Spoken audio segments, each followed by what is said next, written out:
بسم اللہ الرحمن الرحیم۔ اللہ تعالیٰ آپ تمام کے علم میں ہے کہ القرآن کورسز نیٹ ورک پاکستان کے ذریعے ہر ماہ کے دوسرے اتوار یہاں القرآن کورسز سینٹر بہادر آباد میں درس قرآن و حدیث کا انعقاد کیا جاتا ہے۔ نہ صرف درس قرآن و حدیث کا انعقاد کیا جاتا ہے بلکہ دیگر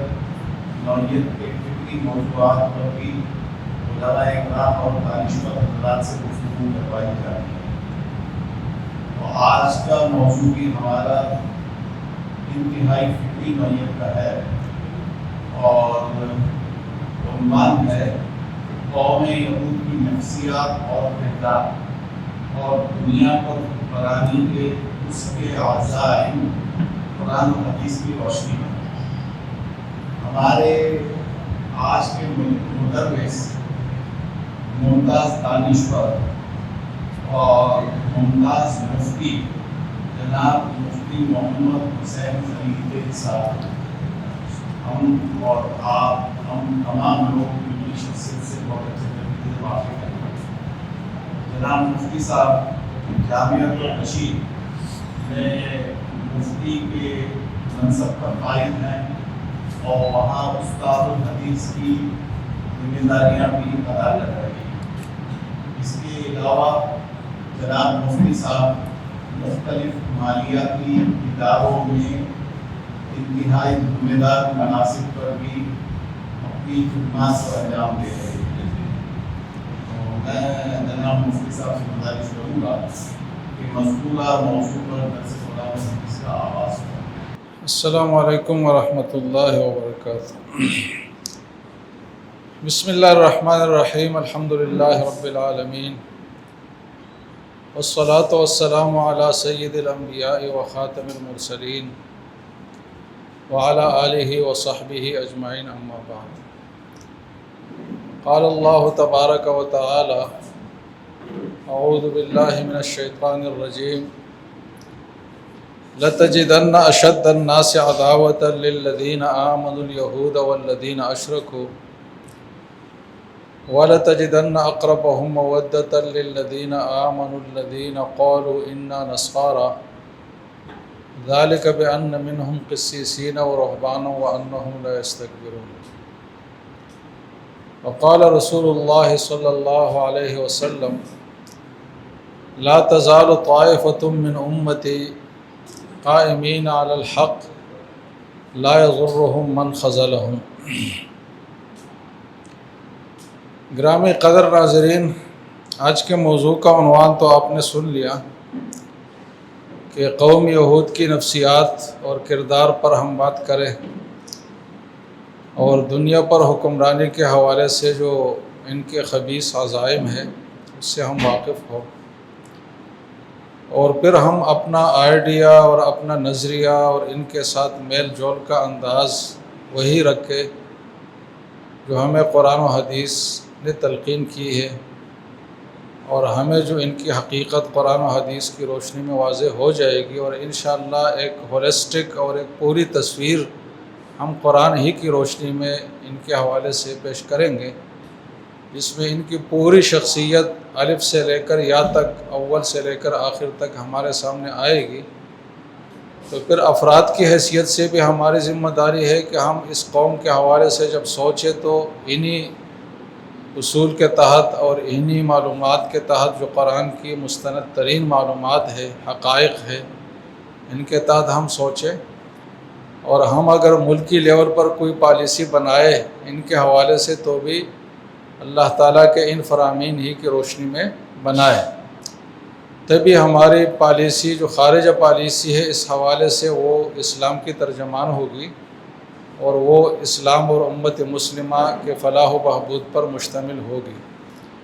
بصورت دیگر اگر ہم ان حقائق سے جو قرآن کی روح سے ہمیں معلوم ہوں گے، اگر ان سے ہٹ کر ہم پالیسیاں طے کریں گے یا انفرادی رویے پر جو ہمارا رویہ ہوگا، انفرادی طور پر ہم اس سے ہٹ کر کوئی رویہ رکھیں گے، تو ہم مسلمانی کے اور اسلام کے تقاضوں کو پورا نہیں کر سکیں گے، اور بالآخر ہم اپنے آپ کے بھی غدار کہلائیں گے اور امت مسلمہ کے بھی غدار کہلائیں گے۔ تو آج جو فلسطین کا مسئلہ ہے آپ کے سامنے، اس پہ زیادہ تفصیل سے بات کرنے کی ضرورت نہیں ہے، آپ تمام حضرات واقف ہے کہ کیا ہو رہا ہے اور کس طرح ہو رہا ہے۔ اس کا تھوڑا سا تاریخی پس منظر مختصر سا یہ ہے کہ یہ خطہ اسلام کی آمد سے پہلے جب روم میں عیسائیوں کی حکومت تھی اور بادشاہت تھی اور تسلط تھا، تو ان عیسائیوں نے، صلیبیوں نے یہودیوں کو بہت ہی سخت اور عبرتناک سزاؤں سے دوچار کیا تھا۔ ان کی نسل کشیاں کی گئی، ان کو جلا وطن کیا گیا، ان کو در بدر کیا گیا، ہر طریقے سے ان کی تذلیل کی گئی، اور یہ تذلیل نصارہ نے ہی کی ان یہودیوں کی، جو آج ایک دوسرے کے قریب ترین دوست بنے ہوئے ہیں۔ ان کی ماضی حقیقت میں یہ ہے، یہودیوں نے اس دنیا میں جتنی عذابیں اور جتنی ذلتیں نصارہ کے ہاتھوں اٹھائی ہے، کسی اور قوم کے ہاتھوں ان کو اتنی ذلتیں نہیں ملی ہیں۔ لیکن یہ ان کی بےغیرتی اور مفاد پرستی ہے کہ انہی اپنے تاریخی دشمنوں کے گود میں بیٹھے ہوئے ہیں، اور اس میں کامیاب ہو گئے ہیں کہ اپنے تاریخی دشمنوں کو اپنا دوست بنا کر ان کو اپنے مذموم مقاصد کے لیے استعمال کریں۔ تو اس طرح در بدری کی صورت میں ان کی کیفیت تھی پوری دنیا میں، اور یہ اپنے اس خطے سے، جو آپ سمجھے کہ عرب خطہ ہی اس وقت کا کہہ لے، اس خطے سے یہ در بدر ہوئے اور پوری دنیا میں منتشر ہوئے، بکھر گئے، پھیل گئے۔ کوئی جرمنی گیا، کوئی روس گیا، کوئی دوسرے ممالک میں گیا، لیکن تتر بتر تھے۔ پھر جب 673 عیسوی میں تقریباً حضرت عمر رضی اللہ تعالیٰ عنہ کے ہدایات پر اسلامی لشکر کے ہاتھوں یہ جگہ فتح ہوئی، تو حضرت عمر رضی اللہ تعالیٰ عنہ کے حمایت کے تحت یہ یہودی وہاں آئے، اور ان کے ساتھ باقاعدہ معاہدہ ہوا، اور ان کو مذہبی آزادی دی گئی، اور ان کے حقوق کو تسلیم کیا گیا۔ اور یہ بھی تاریخ اس پہ شاہد ہے کہ جتنی نرمی ان یہودیوں کے ساتھ مسلمانوں نے کی ہے اپنے دور حکومت میں، اپنے دور سلطنت میں، کسی اور نے ان کے ساتھ اتنی نرمی کا معاملہ نہیں کیا ہے۔ لیکن یہ ازلی احسان فراموش لوگ ہیں، تو اپنے ازلی دشمن کو دوست بنایا، اور اس دوست کو جس نے ان کے حقوق تسلیم کیے تھے، ان کو جگہ دی تھی، ان کو مذہبی رسوم اور شعائر کی ادائیگی کی اجازت دی تھی، اعزاز و اکرام کے ساتھ ان کو بسایا تھا، اب انہی کے درپے ہے اور انہی کے یہ دشمن بن گئے ہیں۔ تو اس کے بعد یہ حالات چلتے رہے تو اس خطے میں کچھ یہودی بھی تھے اور اکثریت مسلمانوں کی تھی، اور مسلمان بھی جو اس خطے میں تھے تو وہ کوئی باہر کے آئے ہوئے لوگ نہیں تھے، جیسے کہ آج کے یہودی اسرائیل کے باہر سے سب آئے ہوئے ہیں، مختلف ملکوں سے اپنی نیشنلٹیز یہاں منتقل کی ہے۔ یہاں جو مسلمان آبادی تھی وہ مقامی مسلمان آبادی تھی، جو حضرت نوح علیہ السلام کے دور سے اور ان کے اولاد کے دور سے یہاں رہ رہی تھی۔ تو یہ مسلمان اور یہودی دونوں مل کر یہاں رہتے تھے، اور بہت ہی پرامن انداز میں اپنے ایک دوسرے کے مذہب اور تقدس کا احترام کرتے ہوئے رہتے تھے، اپنے ایک دوسرے کے حقوق کی رعایت کے ساتھ رہتے تھے۔ لیکن پھر وقت بر وقت عیسائی جو ہے اس خطے پر حملے کرتے تھے، اور جب یہاں آتے تو جیسے کہ مسلمانوں کا قتل عام ہوتا تو یہودیوں کا بھی قتل عام ہوتا، اور پھر عیسائیوں نے اس جگہ پر قبضہ کیا۔ پھر محمد بن قاسم رحمہ اللہ کے ہاتھوں فتح ہوئی اور یہ جگہ آزاد ہوئی، اور انہوں نے بھی یہودیوں کو وہی حیثیت دی جو حضرت عمر رضی اللہ تعالیٰ عنہ نے اپنے دور خلافت میں دی تھی، کہ اپنے مذہبی آزادی کے ساتھ، احترام کے ساتھ اس خطے میں رہے۔ پھر بعد میں جب یورپین اور برطانوی اقوام نے اور مغربی اقوام نے اس پورے خطے پر اپنے استعماری طاقتیں مسلط کرنا شروع کی اور اس پورے خطے کو اپنے زیر نگین کرنا چاہا، اور اس وقت یہ سپر پاور تھی، تو اس وقت ہی سے انہوں نے کوشش شروع کی کہ اس جگہ میں کوئی ایسا ایک خطہ ان کے لیے قائم ہو جو ان کے لیے ایک اسٹریٹجک حیثیت کا حامل ہو، اور جو ان کے مضموم مقاصد ہے اور جو سیاسی عزائم ہے اس خطے کے حوالے سے اس کی حفاظت کے لیے خود کفیل ایک ذریعہ بنے اور انہی کے ذریعے سے اس خطے پر وہ حکمرانی کرے۔ تو 1877 میں ہی یہ کوشش شروع ہوئی تھی، جب نپولین نے جو فرانسیسی تھا اس خطے پر وقتی طور پر فتح حاصل کی، تو اس نے خلافت عثمانیہ کے جو خلیفہ تھے اس سے یہ بات کی کہ یہ جگہ ہم یہودیوں کے لیے مختص کرنا چاہتے ہیں، لیکن اس طرف سے بھی انکار ہوا اور نپولین کا قبضہ بھی کوئی زیادہ عرصہ نہیں رہا، جلدی ختم ہوا۔ لیکن مغربیوں نے یہ بات ذہن میں رکھ لی کہ یہاں ہمیں ایک سیاسی ہب قائم کرنا چاہیے جو ہمارے مقاصد کے لیے آگے استعمال ہو۔ تو پھر 1915 میں ایک برطانوی تھا جس کا نام تھا ہربرٹ سیمویل، انہوں نے ایک میمو پیش کی اپنے جو ہے اسمبلی میں، جس میں اس خطے میں یہودیوں کی آباد کاری اور ان کے لیے ایک جگہ فراہم کرنے کی تجویز دی گئی تھی، اور اسی میمو کی بنیاد پر پھر 1917 میں بالفور کا معاہدہ اور اعلان ہوا، اور یہ بات پھر چلتی آ رہی، یہاں یہود آتے رہے، آباد ہوتے رہے، جس کی وجہ سے مقامی آبادیوں کے ساتھ ان کے تنازعات بھی ہوتے رہے، اور مختلف مطلب یہ کہ ادوار اس پہ آئے، اور جنگ و جدل ہی کا اور آپس کے خانہ جنگی ہی کا ماحول تھا۔ ایسا نہیں تھا کہ روز اول سے کسی نے ان کو تسلیم کیا، پہلے ہی دن سے ان کو غاصب کی حیثیت سے جانا گیا اور بجا طور پر جانا گیا، کیونکہ یہ ان لوگوں کو جو یہاں ہزاروں سال سے آباد تھے ان کو جلاوطن کر کے ان کی جگہوں پر قبضے کر کے اپنی آبادیاں اور اپنی بستیاں جو نو تعمیراتی منصوبے تھے وہ انہوں نے شروع کر لیے تھے اپنے مغربیوں کی حمایت کے ساتھ۔ تو یہ بات آج تک تاریخ کا حصہ ہے کہ ان یہودیوں نے جو کچھ بھی کیا ہے اپنے بل بوتے پر کچھ بھی انہوں نے نہیں کیا، اپنے بل بوتے پر یہ ایک اینٹ بھی نہیں ہٹا سکتے۔ جو کچھ بھی یہ کرتے آ رہے ہیں پورے 200-250 سال کی پوری تاریخ اب دیکھیں تو یہ غیروں کے دوش پر اور ان کے کندھوں پر سوار ہو کر اور ان کے کندھوں کو اپنے لیے استعمال کر کے ہی یہ سب کچھ کر رہے ہیں۔ خود ان میں نہ اتنی ہمت ہے، نہ طاقت ہے، اور نہ کوئی اتنی ان کی دور اندیشی ہے، جیسے کہ دنیا کو ان سے بہت زیادہ گھبرایا جا رہا ہے کہ یہ بہت ہی ذہین قوم ہے اور بہت ہی دور اندیش قوم ہے اور بہت ہی فلاں ہے اور فلاں ہے، لہٰذا ان سے ڈرو۔ تو ایسا کچھ بھی نہیں ہے، صفر لوگ ہے۔ آج حماس کے جو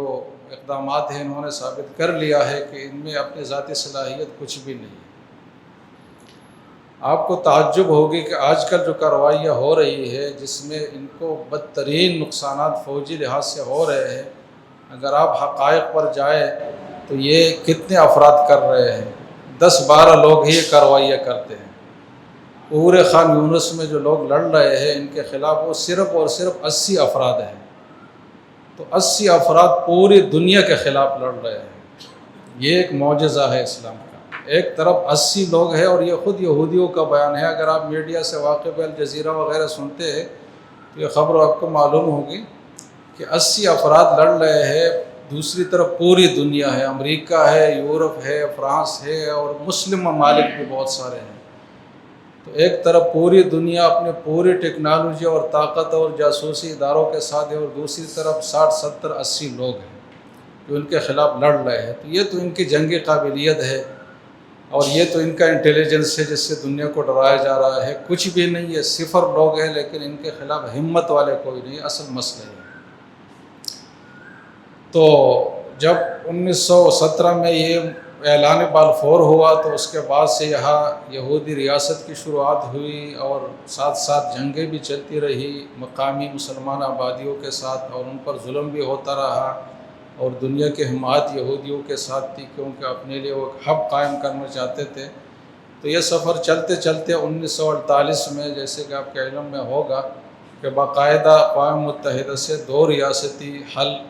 کی تجویز کے طور پر یہ اعلان کیا گیا کہ یہاں یہ خطے اس طریقے سے تقسیم ہوں گے۔ 3 بڑے بڑے خطے مسلمانوں کے پاس ہوں گے،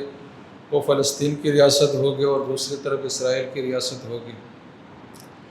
اب اس وقت کے مسلمانوں نے اس پہ بڑا سخت احتجاج کیا کہ یہاں باہر کے لوگوں کو باقاعدہ سٹیک ہولڈر اور پارٹنر بنایا جا رہا ہے، اور ان کو آدھے سے زیادہ ملک دیا جا رہا ہے، تو لہٰذا یہ ظلم ہے۔ لیکن یہی جو ظالمانہ قرارداد تھی اقوام متحدہ کی، اسی کا مطالبہ آج ان سے کیا جا رہا ہے، تو اس کے لیے بھی یہودی تیار نہیں ہے۔ یعنی جو انتہائی ظالمانہ چیز تھی، جو انہی کے حق میں ظالمانہ طور پر جو قرارداد پاس ہوئی تھی، اقوام متحدہ نے کوئی انصاف سے کام نہیں لیا تھا کہ کوئی انصاف کی بات کی تھی اس وقت، وہ بھی ظالمانہ ہی بات تھی۔ اب دنیا ان سے کہہ رہی ہے کہ اسی بات پر آ جاؤ جو اقوام متحدہ کی بات ہے، جو پوری دنیا نے تسلیم کی ہے، تو اس پر بھی وہ نہیں آتی،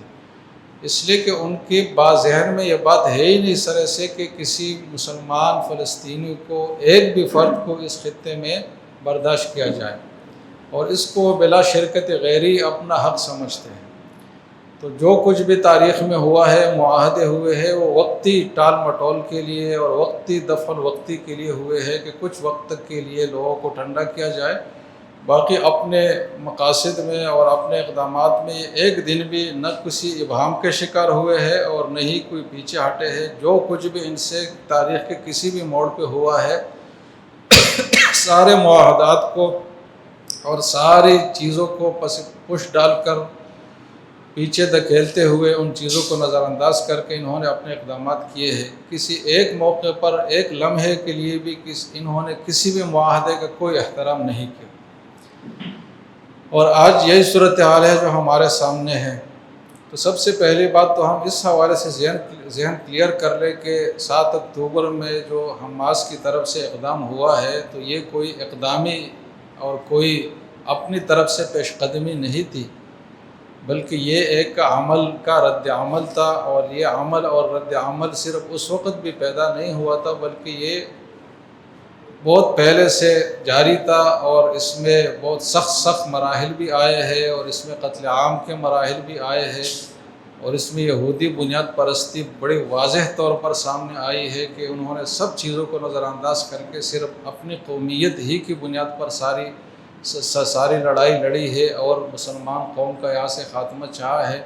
اور مسلسل ایک کشمکش کی صورتحال تھی، اور مسلمانوں کے ساتھ ظلم ہوتا رہا۔ تو اسی عمل کے رد عمل میں حماس نے اقدام کیا، تو یہ کوئی نئی چیز انہوں نے نہیں کی۔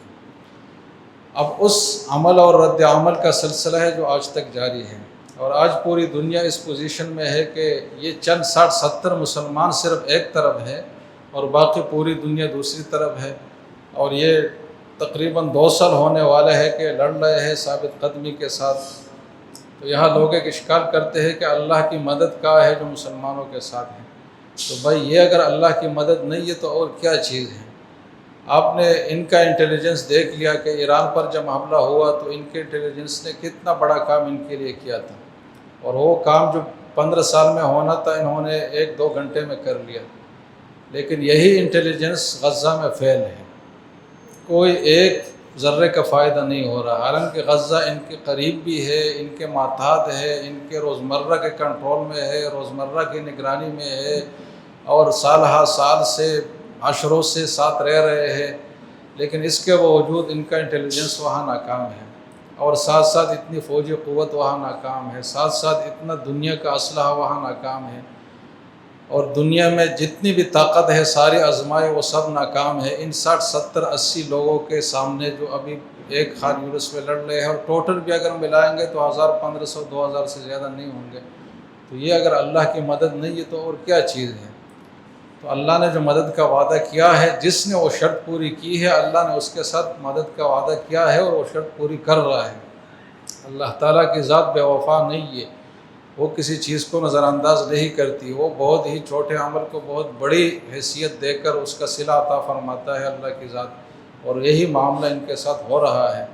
اور جو لوگ عوام ہیں تو ان میں جو صمود اور استقلال اور اپنی جگہ جو ثابت قدمی ہے،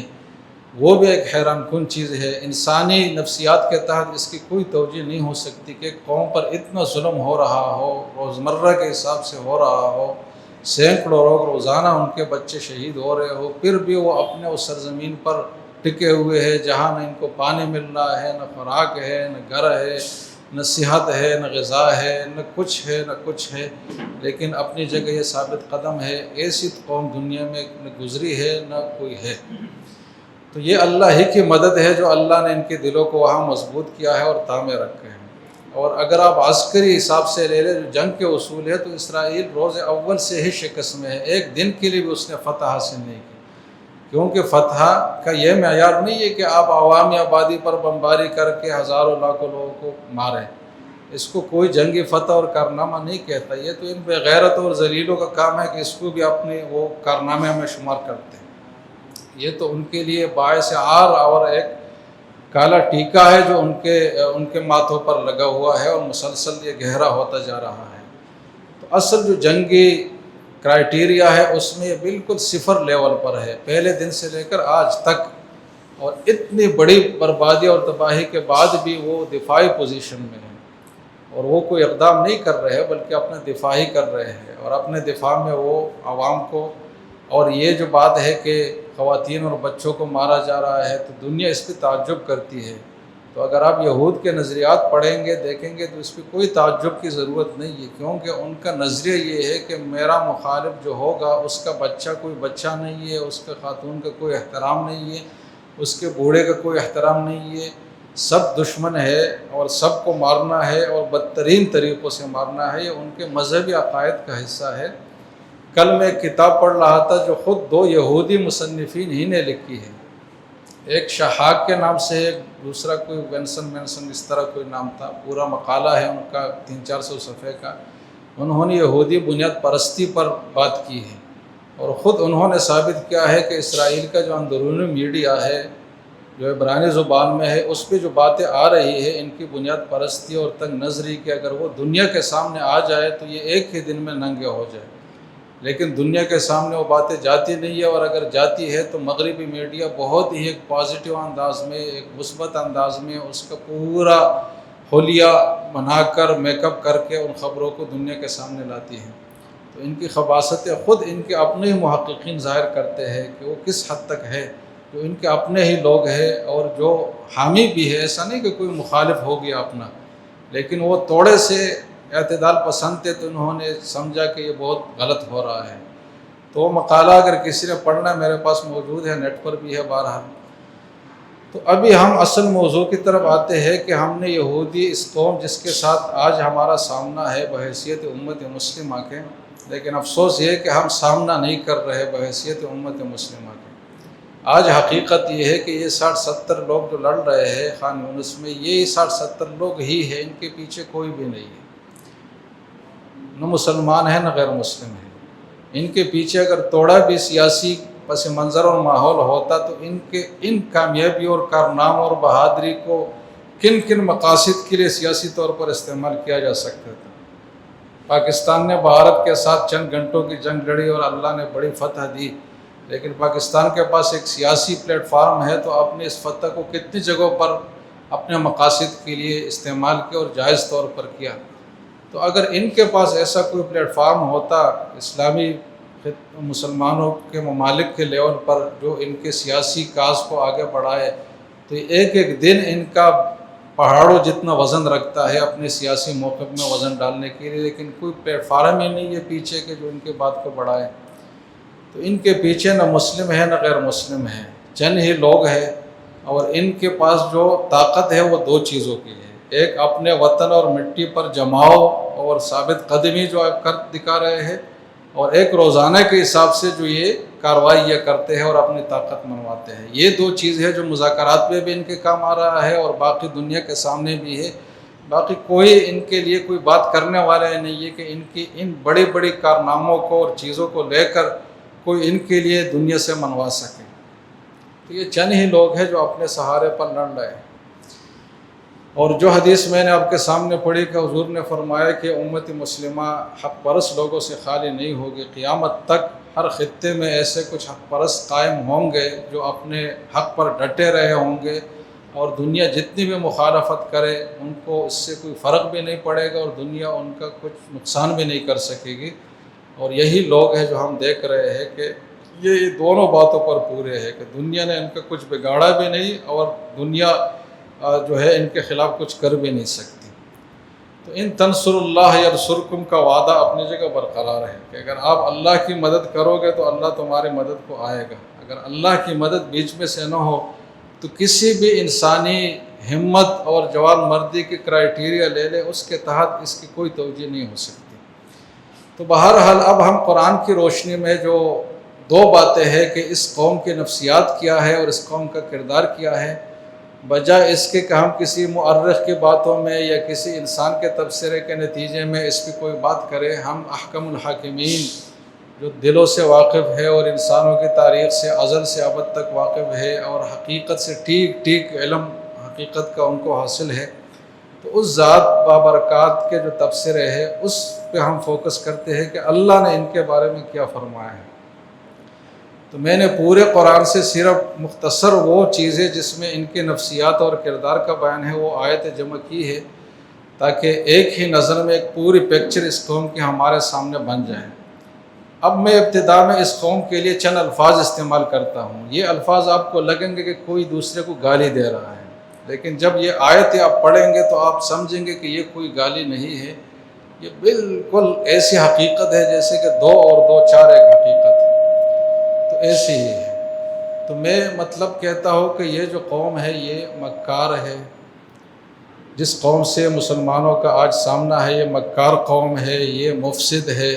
یہ حیلہ گر قوم ہے، یہ تخریب پسند ہے، یہ سرکش ہے، یہ منافق ہے، یہ ملعون ہے، یہ جرائم پیشہ قوم ہے، یہ جارحیت والی قوم ہے۔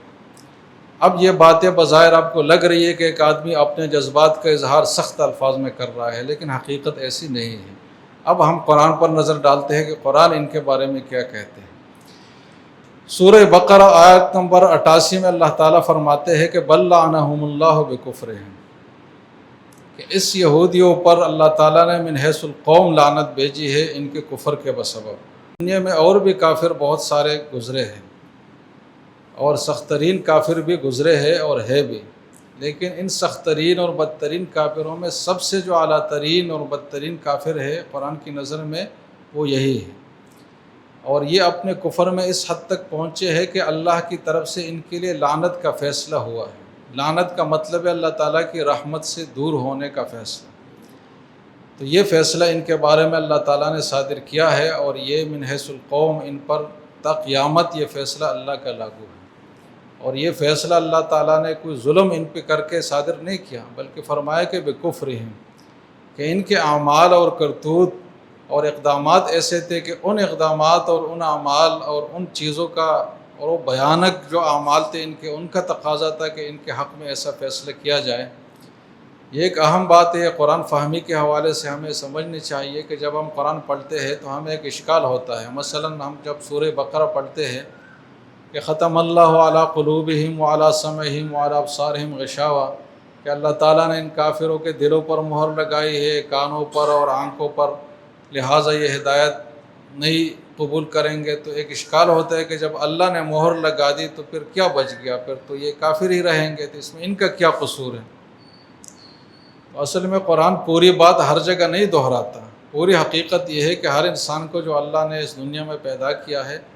اللہ کے علم میں یہ بات ہے کہ جب اس انسان کو میں لاؤں گا وجود میں اور اس کو عقل و بلوغ تک پہنچاؤں گا اور اس کو اپنا ایک آزادانہ اختیار دوں گا اور اپنی مرضی اس کو دوں گا کہ اس کے تحت یہ فیصلے کرے، تو اس مرضی کے تحت اور اپنے اختیار سے آدمی ان برے کاموں کی طرف جائے گا۔ کوئی جبر اس کے اوپر باہر سے نہیں ہوگا، اپنی مرضی سے جائے گا۔ لیکن اللہ کے علم میں چونکہ پہلے سے ہے، اللہ کے لیے یہ برابر ہے کہ آپ نے کام کیا نہیں کیا۔ اگر آپ نے کرنا ہے تو جیسے کہ آپ نے کیا ہے اللہ کے علم میں، کیونکہ ان کے سامنے سب چیزیں پہلے سے واضح ہیں۔ تو ان لوگوں کے اپنے ہی اعمال کا یہ نتیجہ ہوتا ہے کہ ان کے دلوں پر مہر لگایا جائے اور ان کے کانوں اور آنکھوں کو بند کیا جائے۔ یہ کوئی خارجی فیصلہ نہیں ہوتا کہ باہر سے کسی نے کوئی ان کے اوپر چیز توپ دی،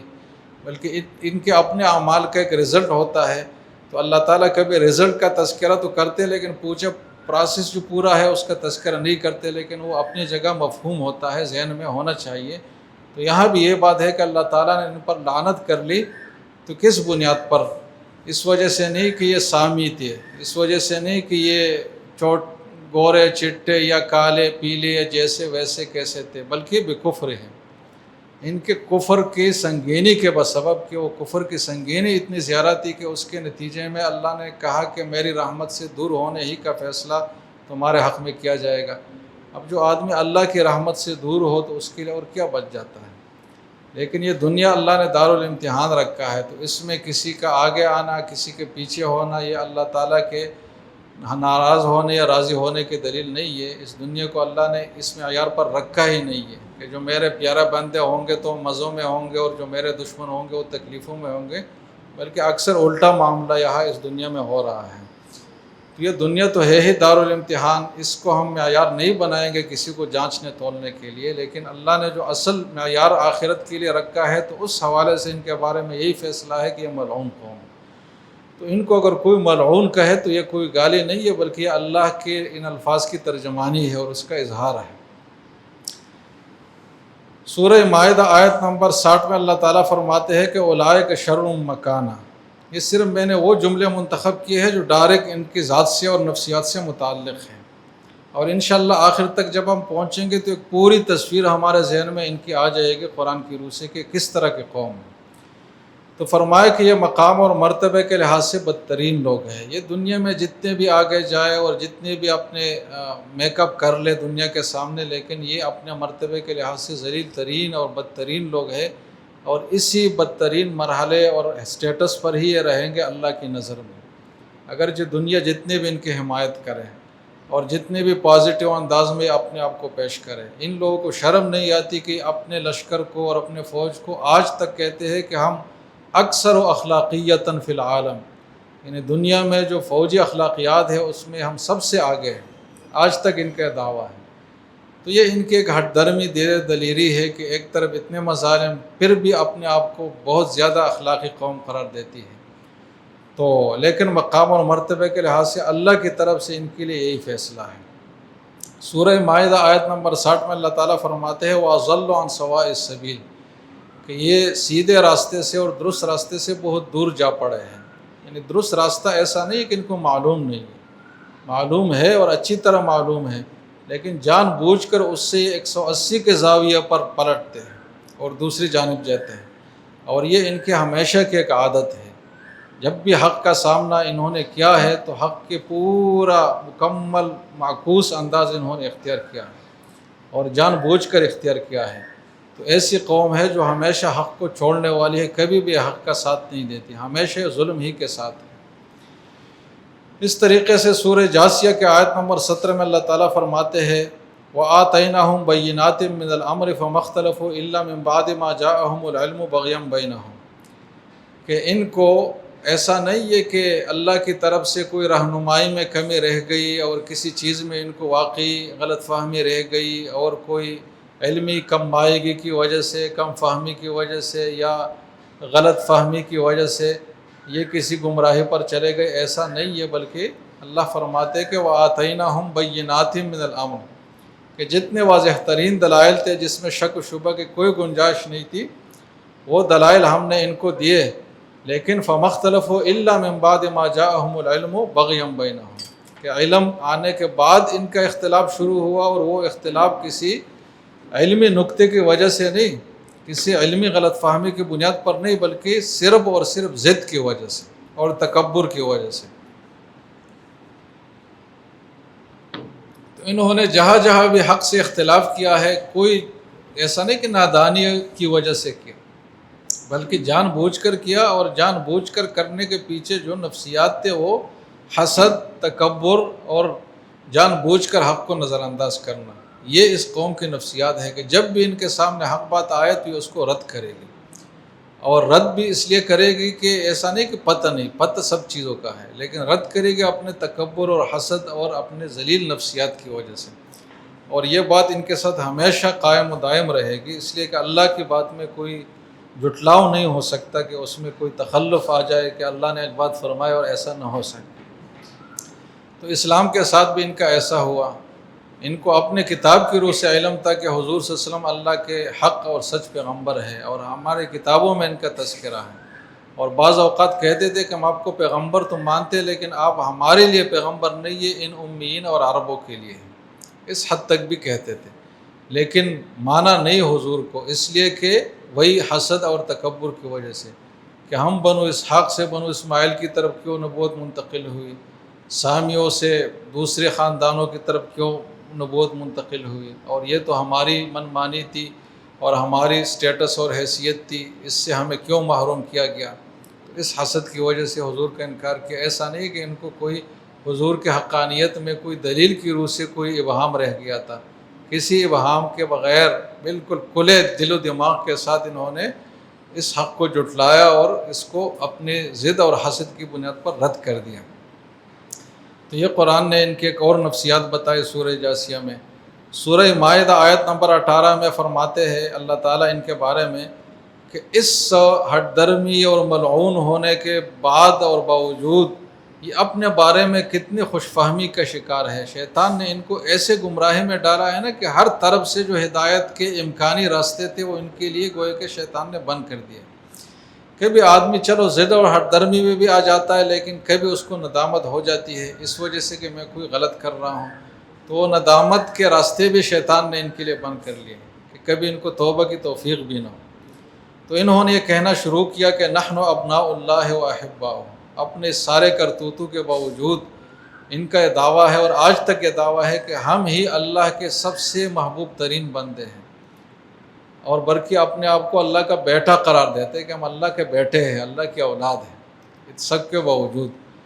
تو جب یہ ذہن بنے کہ میں اللہ کا محبوب ترین ہوں تو پھر تو آگے کوئی راستہ ہی نہیں رہا نا رجوع کرنے کا۔ آدمی تو پھر اپنی چیز میں آگے بڑھے گا بجائے اس کے کہ اس سے پلٹ کر دوسری طرف جائے۔ تو یہ ان کے نفسیات کا ایک حصہ ہے کہ ہمیشہ یہ احساس برتری کے ساتھ رہتے ہیں، اپنے شیخ چلی پنے میں رہتے ہیں کہ ہم ہی اللہ کے محبوب بندے ہیں، ہم ہی اللہ کے بیٹے ہیں، ہم سے کوئی بہتر نہیں ہے، ہمارے سامنے جو بھی آئے گا وہ ہمارے لیے قربان ہوگا، اور یہ اس کو چاہیے کہ ہمارے لیے قربان ہو، اس لیے کہ ہم ہی افضل ترین ہیں انسانوں میں۔ اور یہ آج تک ان کے نفسیات اور عقیدہ ہے، اور اس قوم سے ہمارا سامنا ہے۔ سورہ بقرہ آیت نمبر 113 میں اللہ تعالیٰ فرماتے ہیں کہ یہ ایسا نہیں ہے کہ دوسروں کے لیے کوئی ذرہ برابر بھی تحمل کا رویہ رکھتے ہو، اگرچہ وہ نصارہ ہی کیوں نہ ہو۔ یہ نصارہ کے گود میں جو آپ بیٹھے ہوئے ہیں، ان کے اپنے عقائد کو اندر سے آپ دیکھ لیں اور ان کے ذہنوں کو اور دلوں کو ٹٹول لیں تو یہ کبھی بھی ایک ذرے کی حیثیت ان کے ذہنوں میں نہیں ہے۔ اس لیے کہ قرآن نے فرمایا ہے کہ نصارہ کے بارے میں ان کا کہنا یہ ہے کہ وقالت الیہود لیست النصارى علی شیء، یہ کسی بھی چیز پر نہیں ہے، کوئی ان کی دینی حیثیت نہیں ہے۔ تو اسی نصارہ جو ان کے قریب ترین ہے ان کے بارے میں یہ ہے، تو باقی کسی مذہب کو کیا ویلیو دیں گے؟ تو یہ کیا کسی کو مذہبی آزادی دیں گے یا کسی مذہب کو تسلیم کریں گے یا کسی مذہب احترام اور تقدس کا خیال رکھیں گے جس کا نظریہ یہ ہو کہ باقی چیزیں لا شیء محض ہے، کوئی حیثیت ہی نہیں ہے اس کی، کچھ بھی نہیں ہے، تو وہ کیا اس کو اب اس سے توقع رکھ سکتے کہ وہ برتاؤ کا رویہ رکھے اور دوسرے کو تحمل کا رویہ رکھے؟ تو یہ نادان ہے وہ مسلمان اور یہ عرب لوگ جو ہے سمجھتے ہیں کہ ہم نے اگر ان کے ساتھ آج تدبیر کا معاملہ کیا اور ان کے ساتھ ہم ذرا نارملائز ہو گئے تو یہ ہمارا احترام کریں گے۔ یہ بھول جائے، ایسا کچھ بھی نہیں ہوگا، اور بہت بڑے دھوکے میں یہ آج کے مسلمان مبتلا ہے، لیکن کچھ دیر بعد ان کو پتہ چلے گا، پھر کف افسوس ملتے رہیں گے لیکن پانی سر سے گزرا ہوا ہوگا۔ اب یہی موقع تھا کہ حماس نے ان کی ساری طاقت کا برہم دکھا دیا کہ ان کا انٹیلیجنس کتنا مضبوط ہے، ان کا دفاع کتنا مضبوط ہے، ان کی طاقت کتنی ہے۔ اتنا آسان ٹارگٹ بنا دیا حماس نے، لیکن پھر بھی ان خبیثوں میں اور بےغیرتوں میں کوئی ہمت نہیں ہے کہ اقدام کریں۔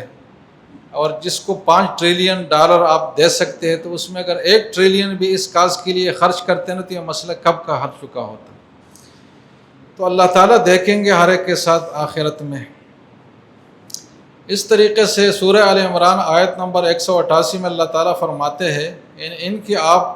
سینہ زوری دیکھیں کہ ایک طرف اتنے ذلیل نفسیات کے ساتھ یہ جی رہے ہیں دنیا میں،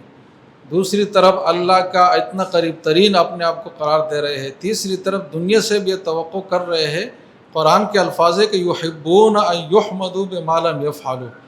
کہ اس کام پر بھی ان کی تعریف کی جائے جو انہوں نے کیے نہیں، ان کو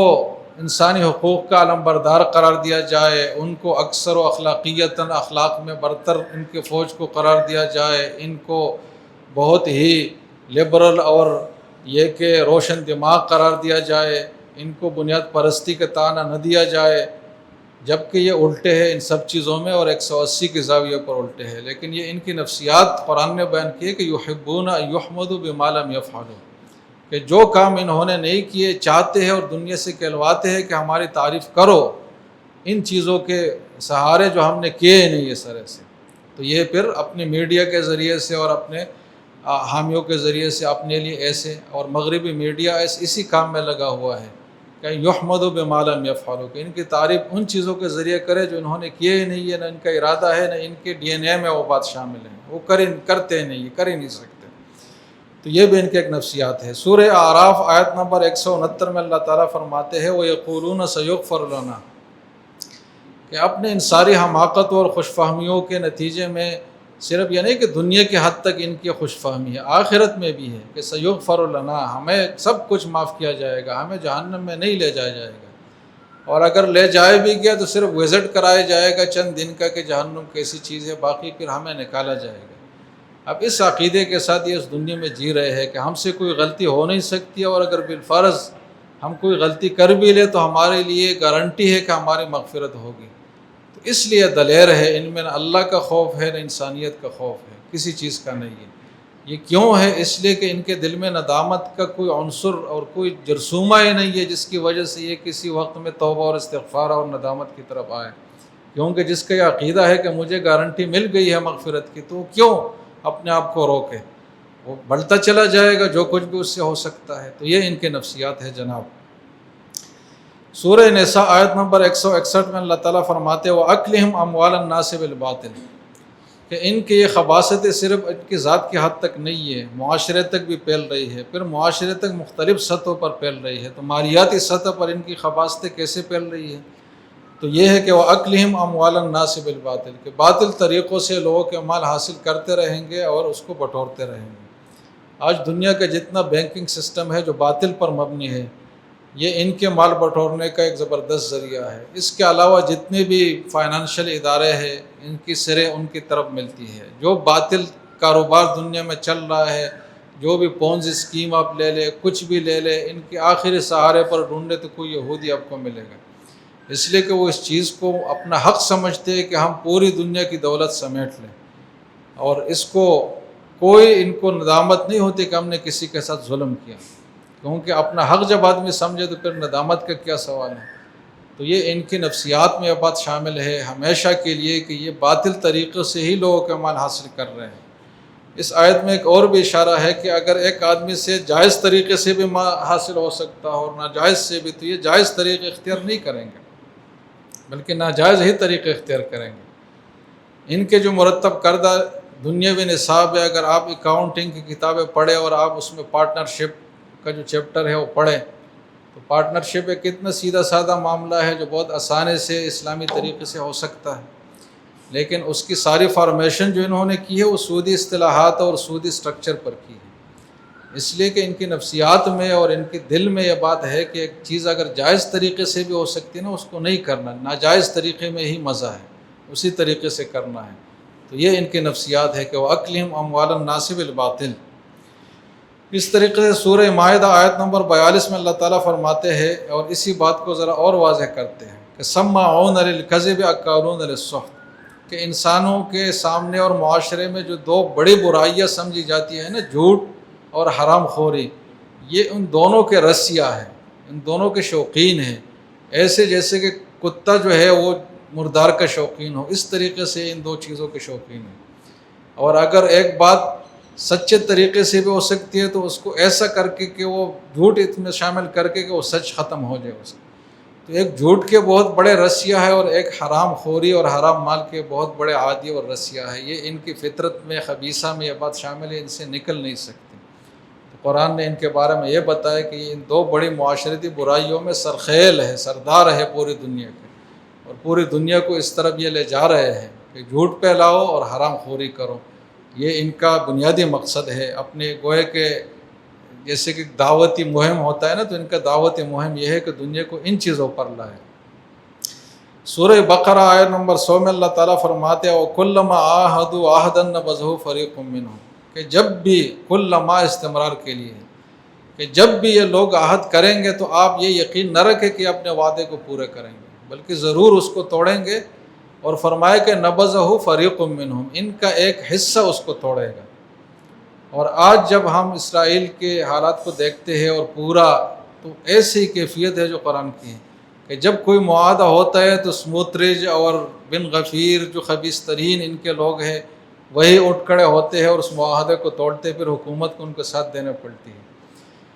تو جب بھی ان سے کوئی معاہدہ ہوگا کبھی بھی یہ معاہدے کو پورا نہیں کریں گے۔ یہ مسلمانوں کو ذہن سے نکالنا چاہیے، عربوں کو، کہ ہم ان سے معاہدے کریں گے اور پھر پرامن انداز میں چلیں گے اور خوش و خرم ہو کر چلیں گے۔ کبھی بھی ایسا نہیں ہوگا بھائی،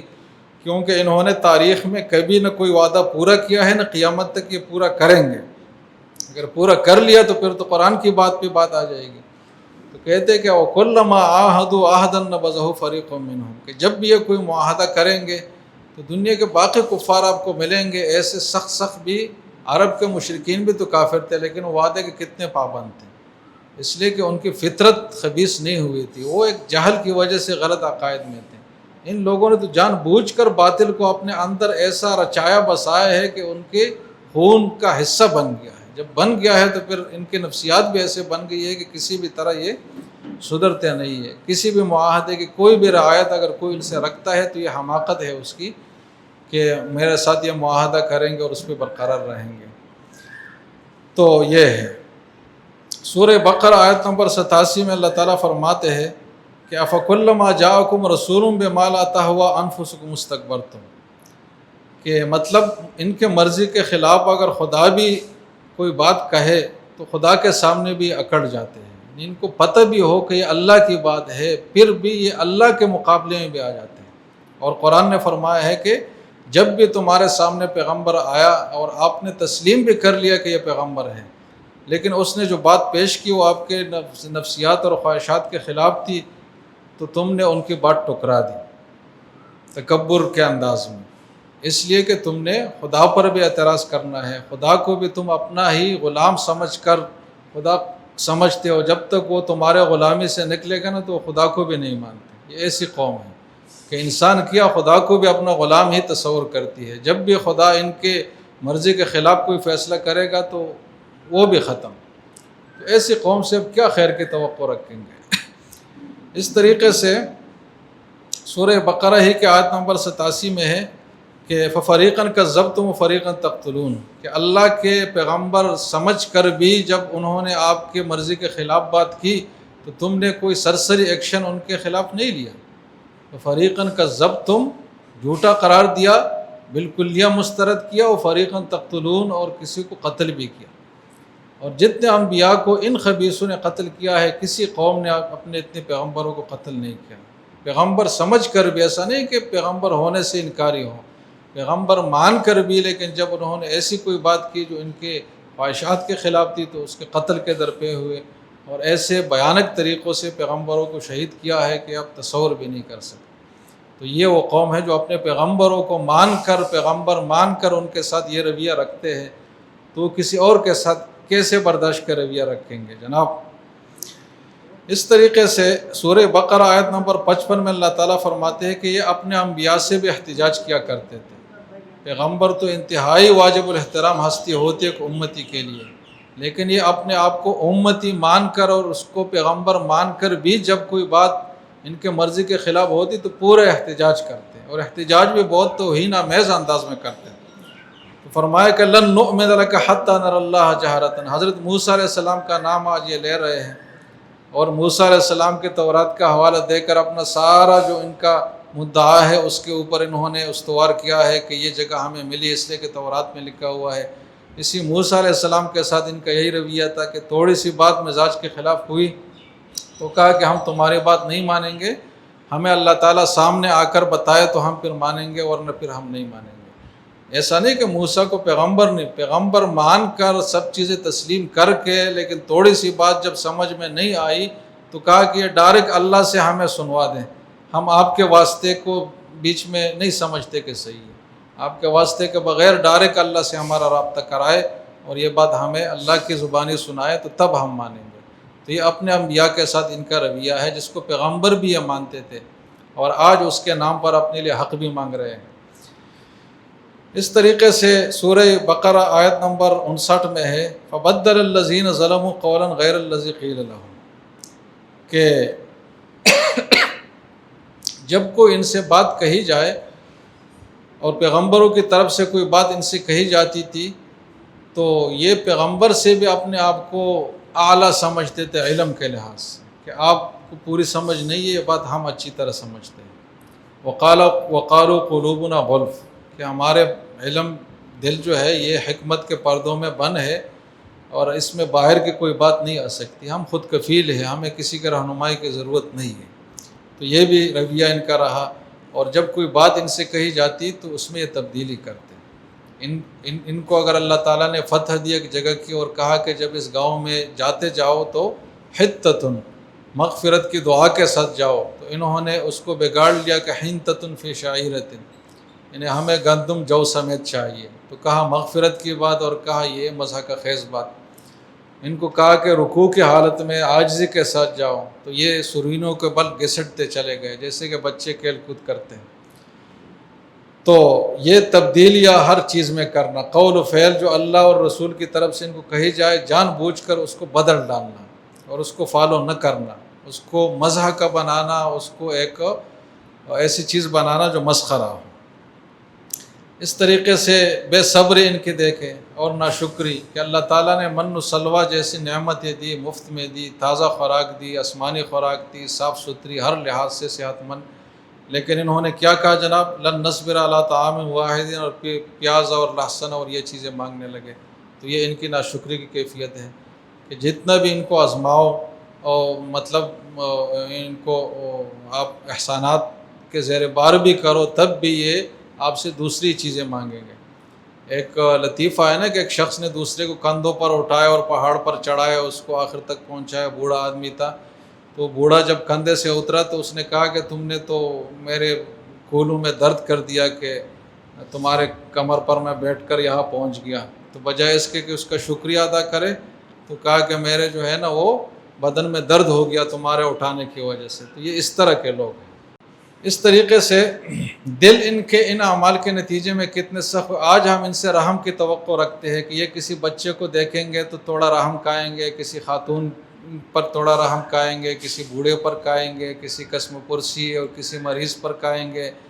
کسی اسپتال پر بمباری نہیں کریں گے کہ یہاں بچے ہیں، مریض ہے۔ تو یہ ہم دوسرے انسانوں کو دیکھ کر ان کے بارے میں سوچ رہے ہیں، یہ تو انسان ہی نہیں ہے اس طرح سے۔ یہ تو وہ ہے جن کے بارے میں حضور نے فرمایا کہ ان کے شکل تو انسانوں جیسے ہوں گے لیکن ان کے دل انسانوں والے بالکل بھی نہیں ہوں گے، وہ شیطانوں والے دل ہوں گے۔ تو ہم ان سے انسانیت کی توقع رکھتے ہیں، یہ ہماری نادانی ہے۔ تو فرمایا کہ ان کے دل کتنے سخت ہیں، فَهِيَ كَالْحِجَارَةِ أَوْ أَشَدُّ قَسْوًا، کہ پتھر سے بھی زیادہ سخت۔ تو ہم تو سخت ترین چیز پتھر کو سمجھتے ہیں اور اس سے زیادہ لوہے کو سمجھتے ہیں، تو قرآن نے کہا کہ اس سے بھی ان کے دل زیادہ سخت ہیں۔ تو یہ ان کے دل ہے، تو ان کے ایسے دل سمجھ کر پھر ہم ان سے توقعات وابستہ کریں کہ ہم کس حد تک ان سے توقعات رکھ سکتے ہیں، یہ بات سمجھ کر کہ ان کے دل ایسے ہے جناب۔ اس طریقے سے کلام الہی کے ساتھ ان کا کیا کردار رہا، یعنی جس کلام کو کلام الہی مانتے تھے، سمجھتے تھے کہ اللہ کا کلام ہے اور اس کو مطلب بھی اس کا سمجھ لیا، لیکن کیا کیا اس کے ساتھ، تو یحرفونہ من بعد ما عقلوہ، کہ خوب سوچ سمجھ کر اس کے بعد اس میں تحریف کر ڈالی، اس کا حلیہ بگاڑ دیا، اس کا مطلب ہی کچھ خراب کر دیا۔ تو یہ ان کا اللہ کے کلام کے ساتھ ہے۔ اس طریقے سے دین کو اپنے سیاسی چال کے طور پر استعمال کرنا، سورہ بقرہ کے آیت نمبر 76 میں اللہ تعالیٰ فرماتے ہیں اتحدثونہم بما فتح اللہ علیکم لیحاجوکم بہ عند ربکم، کہ ان کے بعد چھوٹے موٹے لوگ جب مسلمانوں سے ملتے تھے اور ان سے تذکرہ کرتے کہ آپ کے پیغمبر کا تو ہمارے کتاب میں بھی ذکر ہے، ہم نے پڑھا ہے کہ اس طرح کے پیغمبر آئیں گے اور حق سچ پیغمبر ہوں گے، تو جب یہ بات بڑوں کو پہنچتی تو کہتے کہ نہیں، یہ دینی حقائق تم نے کیوں ان کے سامنے واضح کر لیے، پھر تو یہ ہمارے سامنے ایک سیاسی طاقت کے طور پر آ کر ہمیں ہی لاجواب کریں گے، اپنی باتیں ہمارے سامنے پیش کر کے، اور پھر اللہ کے سامنے بھی ہمیں لاجواب کریں گے کہ انہوں نے خود ہمیں بتایا تھا اور پھر اس پہ عمل نہیں کیا۔ تو دین کو صرف اپنے سیاسی مقاصد کے لیے استعمال کرنا ہے۔ آج بھی ان کے دین میں کوئی دین کا عنصر تو ہے نہیں، صرف سیاسی مقاصد کے لیے کہ ہر قوم کا ایک ملک ہے، ہر مذہب کا ایک ملک ہے، تو یہودیت کا بھی ایک ملک ہونا چاہیے۔ خود اپنی یہودیت کے ساتھ ایک اتنے مخلص ہے تو کچھ بھی نہیں۔ اس طریقے سے ان سب کے باوجود یہ اپنے بارے میں کتنی خوش فہمی میں شکار ہے اور کتنی جو ہے اپنے بارے میں اچھے خیالات رکھتے ہیں، اور اپنے کتابوں کو ہی جو پڑھتے ہیں تو الا امانیہ، قرآن کے الفاظ ہے کہ صرف آرزوئے ان کے ذہن میں ہے، کوئی حقیقت ان کے اپنے کتابوں میں بھی نہیں ہے کہ جس کو یہ لے کر بیٹھے ہوئے ہے کہ یہ حقیقت اللہ نے ہمیں دی ہے، یہ کوئی گارنٹی دی ہے، کوئی وعدہ دیا ہے۔ سب کچھ ان کے اپنے آرزو اور ارمان اور خواہشات ہے جس کو انہوں نے اپنے عقائد بنا لیے ہیں۔ تو میں اگر خواہش کروں کہ میرے پاس یہ ہو، وہ ہو، فلاں ہو اور اسی حساب سے پھر میں اقدامات کروں، تو یہ کتنا پاگل پن ہو۔ لیکن یہ لوگ ایسے ہی ہے کہ اپنے ذہنی خیالی جنت کو بنا کر اس کے مطابق اپنے جو ہے نا اقدامات کر رہے ہیں، جبکہ ان کی طرف سے ان کی کتابوں میں بھی ایسی کوئی بات نہیں ہے۔ اس طریقے سے یہ سب چیزیں جو کر رہے ہیں تو ان کے سامنے کوئی بہت بڑا مقصد نہیں ہوتا، یہ بہت ذلیل لوگ ہیں، کوئی بڑا ویژن یہ اپنے سامنے نہیں رکھتے کہ کوئی بہت بڑا مقصد ہے انسانیت کی فلاح و بہبود اور اس کے لیے کام ہو رہے ہیں،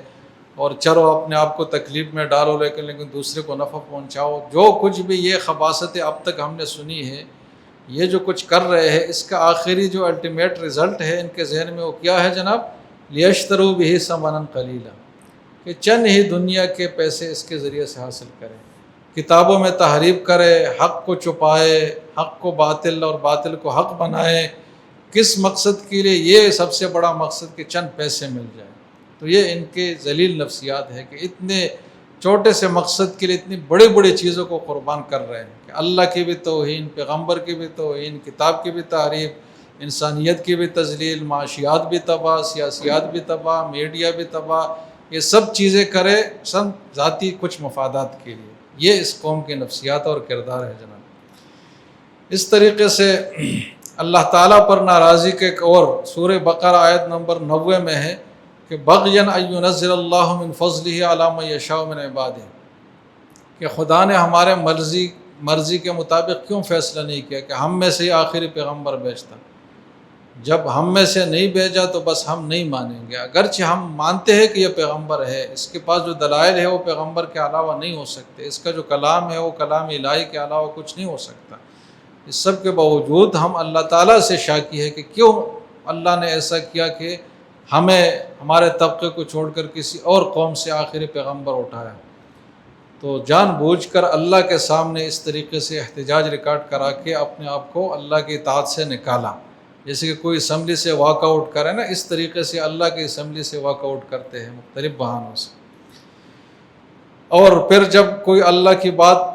ان کے پاس آئے لیکن ان کے منشا کے خلاف ہو تو بہت توہین آمیز انداز میں اس پہ سوالات اٹھاتے ہیں، تبصرہ کرتے ہیں کہ ماذا اراد اللہ بہذا مسئلہ ما واللہ عن قبلتہم التی کانوا علیہا، کہ کیوں قبلہ کو بدل دیا بیت المقدس سے بیت اللہ کی طرف، کیوں اللہ نے یہ مثال قرآن میں بیان کی وہ جو ہے نا وہ مچھروں کی اور ان چیزوں کی۔ تو اللہ کی کتاب کو کتاب اللہ کا مان کر اور کلام اللہ کا مان کر پھر اس توہین آمیز انداز میں اس پہ تبصرہ کرنا، اس طریقے سے ان کی یہ دشمنی صرف انسانوں کے حد تک نہیں کہ صرف انسانیت کے دشمن ہے، یہ اللہ کے بھی دشمن ہے، جیسے کہ ابھی سامنے واضح ہوا۔ یہ پیغمبر ہو جو انسانوں کے اعلیٰ ترین طبقہ ہے پیغمبر، ان کے بھی دشمن ہے، یہ انسانوں کے ضعیف ترین جو طبقات ہیں جو قابل رحم ہے ان کے بھی دشمن ہے، اور انسانوں کے دائرے سے باہر یہ فرشتوں کے بھی دشمن ہیں۔ سورہ بقرہ آیت نمبر 61 میں اللہ تعالیٰ فرماتے ہیں قل من کان عدوا لجبریل فإنہ نزل علی قلبک، انہوں نے کہا کہ جبرائیل کو ہم اس لیے دشمن سمجھتے ہیں کہ اس نے کیوں قرآن آپ کے اوپر اتارا، حالانکہ یہ جبرائیل کو اللہ کا فرشتہ مانتے تھے اور قرآن کو اللہ کی کتاب مانتے تھے، لیکن امیین کے لیے یہ سب چیزیں مان کر بھی جبرائیل کے اس لیے دشمن ہے کہ کیوں وحی لایا اللہ کی طرف سے، تو اللہ کے ساتھ فرشتوں کے بھی دشمن۔ تو ایسا قوم جو انسان اور حیوانوں کو چھوڑ کر فرشتوں کی بھی دشمن ہو تو اس سے کیا آپ خیر کی توقع رکھ سکتے ہیں؟ اس طریقے سے یہ سب چیزیں جو ہے کتمان حق، یعنی اللہ کی طرف سے جو کچھ ان کو دیا گیا تو سب طریقے انہوں نے اپنا لیے، کہ اللہ نے جو ٹیکس دیا ہے اس میں تحریف کر دی، اس میں رد و بدل کر لی، تو کچھ مقاصد وہاں سے حاصل ہوئے۔ اگر اللہ تعالیٰ نے کچھ دیا نہیں ہے تو اپنی طرف سے بات بنا کر اللہ کے کاتے میں ڈال دیا، اللہ کی طرف منسوب کر دیا۔ اگر کسی جگہ ایسی ضرورت پیش آئی کہ اللہ کی بات کو پورا چھپایا جائے اپنے مقاصد کو حاصل کرنے کے لیے، تو یہ بھی انہوں نے کیا۔ تو اللہ کے کلام میں تبدیلی کے جتنے طریقے ہو سکتے تھے یہ کیے۔ تو اللہ کے کلام کے ساتھ ان کا یہ رویہ تھا، اور پیغمبروں کے ساتھ یہ رویہ تھا، پورے انسانوں کے بارے میں ان کی یہ نفسیات اور یہ ذہن تھا، اور فرشتوں کے بارے میں یہ تھا، اور ان کا اپنا جو انتہائی مقصد ہے وہ حصول دنیا، چند دن کے مفادات،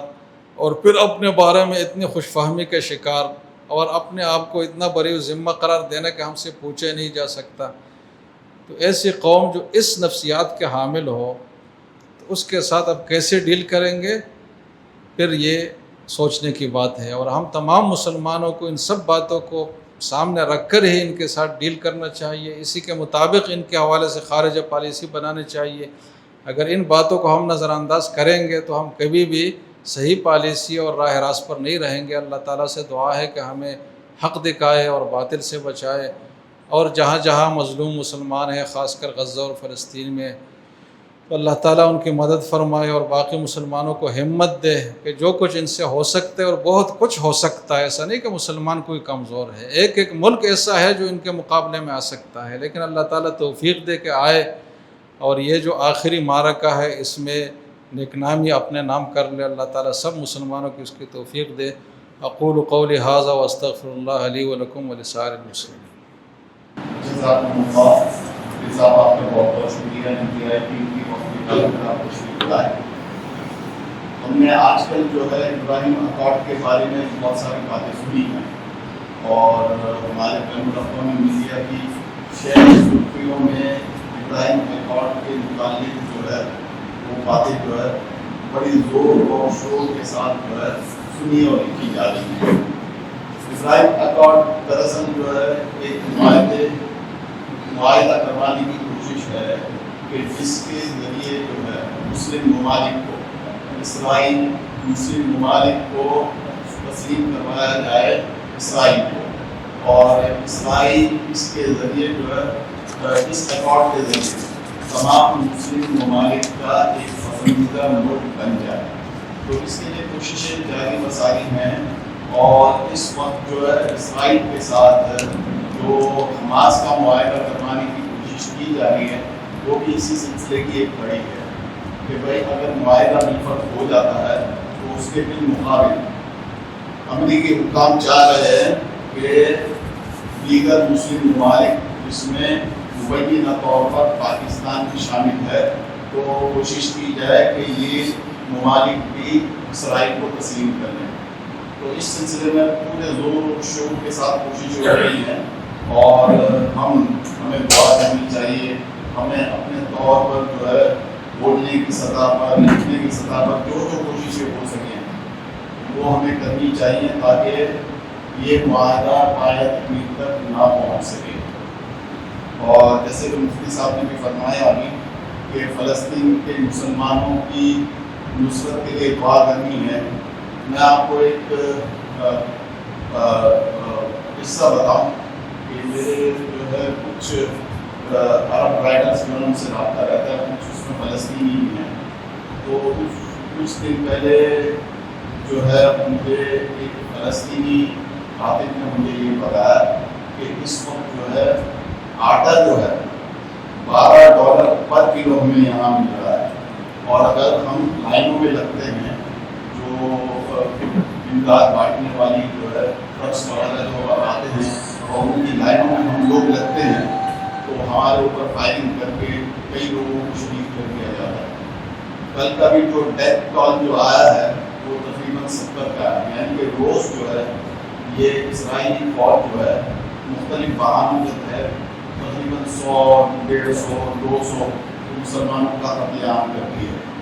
تو ہمیں اس حوالے سے بے چین ہونا چاہیے، ہمیں اس حوالے سے پوری اپنی مساعی کرنی چاہیے کہ ہم ہمارے ان مسلمان بھائیوں کی جو فلسطین میں موجود ہیں ان کی ہم کس طریقے سے کوشش کر سکتے ہیں، بچانے کی کس کس طریقے سے کوشش کر سکتے ہیں. تو ہمارے ذمے ایک چیز یہ بھی ہے کہ ہمارے اکابر نے اس طریقے سے ہم سے مطالبہ کیا ہے کہ اسرائیلی مصنوعات کا ہم بائیکاٹ کریں. تو اس پر ہم حضرات اور خواتین یہاں جتنے بھی بیٹھے ہوئے ہیں اور جتنے بھی آئندہ فیس بک پر اور یوٹیوب وغیرہ پر سنیں گے تو ہم میں سے ہر ایک شخص جو ہے ان یہودی اشیاء کا اور اسرائیلی اشیاء کا بائیکاٹ کرے. دوسری میری عرض یہ ہے کہ مجھے تو پتہ بھی نہیں چلا تھا، مفتی صاحب نے ہمیں بتایا کہ ان کا ایک 8 سال کا بیٹا وہ وہاں پانی میں ڈوب کر جو ہے شہید ہو گیا. مجھے بڑا افسوس ہوا، ہم سب کو بہت افسوس ہو رہا ہے. اور وہ بچہ اتفاق سے مفتی صاحب کا چہیتا بھی بہت تھا. تو مفتی صاحب کے اس بچے کی مفرت کے لیے بھی ہمیں اپنی دعا کرنی ہے، ان سے حاصل کرنا ہے. تیسرا اعلان، اگلا ماہانہ درس قرآن حدیث القرآن کورسز نیٹ ورک پاکستان کے تحت انشاءاللہ تعالیٰ 10 اگست کو ہوگا. تو آپ یہ تاریخ یاد رکھیے گا اور انشاءاللہ بھرپور دعوت چلا کر اور ہمارے دیگر ساتھیوں کو بھی اس درس میں ہمیں لے کر آنا ہے تاکہ ہمارا یہ پیغام، ہمارے یہ فکری موضوعات کی آواز جو ہے دور دور تک پہنچے. القرآن کورسز نیٹ ورک پاکستان کے تحت جو ہے مدرسہ تحقیق القرآن للبنات کا اجرا کیا گیا ہے. یہاں ہمارے جو اہل محلہ اور آس پاس کے علاقے کے حضرات خواتین کا شدید تقاضا تھا کہ آپ جو ہے حفظ قرآن کا بھی سلسلہ یہاں شروع کریں. تو ہمارا اس میں تجربہ جو ہے کافی وسیع ہے. تو الحمدللہ ہم نے اس مدرسے کا بھی اجرا کر دیا ہے. جو حضرات اور خواتین اپنے بچوں کو حفظ کے لیے داخل کروانا چاہیں وہ یہاں کروا سکتے ہیں. اچھا، آپ کے علم میں ہے کہ ہمارے یہ پروگرام جو ہے فیس بک اور یوٹیوب پر بڑے وسیع پیمانے پر چلتے ہیں اور اس کے سننے والے سامعین کی تعداد ہزاروں میں نہیں ہوتی بلکہ لاکھوں میں ہوتی ہے. بعض اوقات 50 لاکھ اور 1 کروڑ تک اور بعض اوقات 1.5 کروڑ اور 2 کروڑ تک کی تعداد پہنچتی ہے. تو انشاءاللہ تعالیٰ یہ والا درس قرآن و حدیث بھی ہم نشر کریں گے. اگر کسی سازش کا شکار نہ ہوا ہے تو انشاءاللہ تعالیٰ یہ ہمارا آج کا درس قرآن و حدیث بھی انشاءاللہ لاکھوں کی تعداد میں نشر ہوگا. تو آپ حضرات و خواتین سے گزارش ہے کہ اس درس قرآن و حدیث کو زیادہ سے زیادہ اپنے جاننے والوں میں شیئر کریں. حضرت شیخ الاسلام مفتی محمد تقی عثمانی دامت برکاتہ کا آسان ترجمہ قرآن یہاں بار اسٹاک پر اویلیبل ہے. ہم اس میں کوئی نفع وغیرہ نہیں رکھتے ہیں، کاسٹ دیتے ہیں وہاں سے کس ریٹ میں آتا ہے اسی ریٹ میں دے دیتے ہیں. جن کو چاہیے وہ ضرور لے لے. حضرت سعید صاحب جو کہ ریگولر ہمارے یہاں درس قرآن و حدیث میں شریک ہوا کرتے تھے اور وہ شریک بیمار ابھی 1-1.5 ہفتے پہلے میں نے ان سے ملاقات کی تھی. بہت کمزور ہو گئے اور آج سے نہیں بلکہ گزشتہ 20-25 سال سے ہمارے یہاں یہ جتنے بھی پروگرامس ہوتے ہیں ان میں ریگولرلی شریک ہونے والے تھے. ان کی صحت کے لیے ہمیں ان کی ضرور دعا کرنی ہے. اسی طریقے ہمارے صدیق بھائی یہاں موجود ہیں، انہوں نے اپنی والدہ کی صحت کے لیے دعا کے لیے کہا. ہمارا ملک جو ہے اس وقت اس سیاسی اور اقتصادی بحران سے گزر رہا ہے، اس کے لیے بھی ہمیں دعا کرنی ہے کہ اللہ ہمارے اس ملک کو جو ہے اس سیاسی اور اقتصادی بحران سے نکال دے اور ہمارے جتنے بھی سیاسی زعما، عسکری زعما ہیں، ان سب کو توفیق عطا فرما یا اللہ کہ یہ مل بیٹھ کر بیٹھیں اور جو ہے ہمارے مسائل جو ملک کی مسائل جو ہے وہ بیٹھ کر حل کریں. ہمارے جتنے بھی ملک کے سیاسی قیدی ہیں جو ناجائز طور پر ہزاروں کی تعداد میں جنوں میں پڑے ہوئے ہیں، ان کو بھی جو ہے چاہیے کہ رہا کیا جانا چاہیے تاکہ ملک میں امن و امان کی فضا قائم ہونے میں مدد ملے. میرا خیال تو یہ ہے کہ تمام دینا اپنے لیے کرتی ہیں تو باقی کا یہ ہو تو انشاءاللہ تعالیٰ میں اگر یاد ہے تو میں بیان کر دوں گا. اس کے حساب سے میری یاد سے کہ دعا کروں. اللهم إنا نسألك بأننا نشهد أنك أنت الله لا إله إلا أنت الأحد الصمد الذي لم يلد ولم يولد ولم يكن له كفوا أحد يا حنان يا منان يا بديع السماوات والأرض يا ذا الجلال والإكرام يا حي يا قيوم اللهم أحسن عاقبتنا في الأمور كلها وأجرنا من خزي الدنيا وعذاب الآخرة اللهم استر عوراتنا وآمن روعاتنا اللهم أرنا الحق حقا وارزقنا اتباعه وأرنا الباطل باطلا وارزقنا اجتنابه اللهم اهدنا واهد بنا واجعلنا سببا لمن اهتدى اللهم آت نفوسنا تقواها وزكها أنت خير من زكاها أنت وليها ومولاها اللهم انصر المجاهدين في فلسطين اللهم انصر المستضعفين في فلسطين اللهم انصر المكروبين في فلسطين اللهم انصرهم نصرا مؤزرا اللهم انصرهم نصرا مؤزرا اللهم انصرهم نصرا مؤزرا اللهم انصر المستضعفين في كل مكان اللهم إنا نسألك من خير ما سألك منه عبدك ونبيك محمد صلى الله عليه وسلم ونعوذ بك من شر ما استعاذ منه عبدك ونبيك محمد صلى الله عليه وسلم وأنت المستعان وعليك البلاغ ولا حول ولا قوة إلا بالله وصلى الله تعالى على خير خلقه محمد وعلى آله وصحبه أجمعين برحمتك يا رحمن